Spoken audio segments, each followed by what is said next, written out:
도토리묵 이야기. 나는 의령에서 태어나 성장기를 보냈다. 진주에서 흘러온 남강이 고향을 휘감아 돌아가 들판이 있기도 하지만 산골이 더 많다. 들판도 남강댐이 축조되기 전엔 홍수가 본남의 흉년이 들기예사였다. 산간은 산간대로 천수답이 많아 쌀이 귀에 보리나 콩이 섞인 잡곡밥을 많이 먹었다. 겨울에 무나 고구마를 썰어 섞어 넣은 밥을 먹었다. 점심 한 끼는 아예 고구마로 때운 적 많다. 고형 마을은 집성촌이라운 동네가 같은 성씨였다. 잔치나 조상이 나면 이웃에서 음식 품앗이를 하던 기억이 가슴풀에 난다. 주로 두부나 묵을 빚어서 보내거나 되갚았다. 그런 음식들은 손님 상차림에 올랐다. 두부야 콩으로 빚는다만 묵은 달랐다.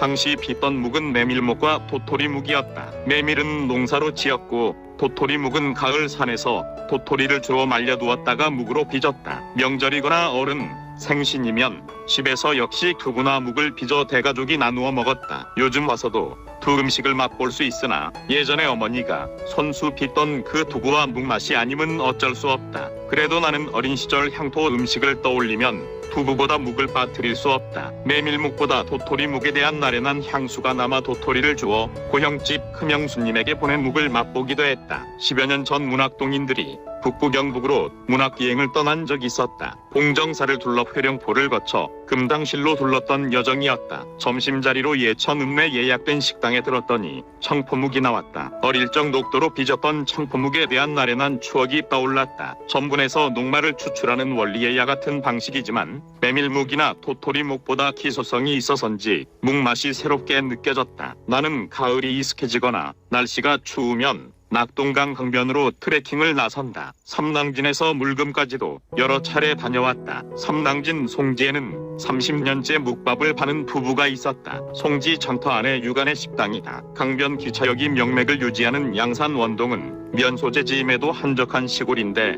기름집은 세 군데나 되었다. 벤에 끓서 나오는 산물로 기름을 짜고 가루를 빻는다고 바빴다. 어느 해 가을날 원동에 들렸다가 기름집 앞을 지나니 고소한 참기름 냄새가 풍겼다. 김장을 앞둔 때라 빻으려는 건고추도 넉넉했다. 그보다 놀란 것은 도토리를 펼쳐 말리는 광경이었다. 누군가 도토리를 일로 삼고 주워 모아 공급하는 이가 있는 듯했다. 골목 가득 가을볕에 말리는 도토리가 엄청 많았더랬다. 그냥 지나칠 수 없어 설렁한 포장마차에 들어 도토리묵을 맛보고 나왔다. 몇 해 전까지는 근교 산행에서 도토리를 주면 시골 형수님에게 보냈다. 일처리 끝나고 한가할 때 묵을 빚으면 우리 집에서도 맛볼 기회가 생겼다. 그런데 금년에 와서는 형수님 나이가 연만해져 묵을 빚기가 힘들어져 보내질 못하고 있다. 대신 같은 생활권에서 사는 두 친구에게 도토리를 안겨준다. 한 곳은 같은 아파트 단지 초등 친구네고 다른 한 곳은 상남동 대학 동기네 집이다. 우리 집에서는 도토리로 묵을 빚을 줄 모르는데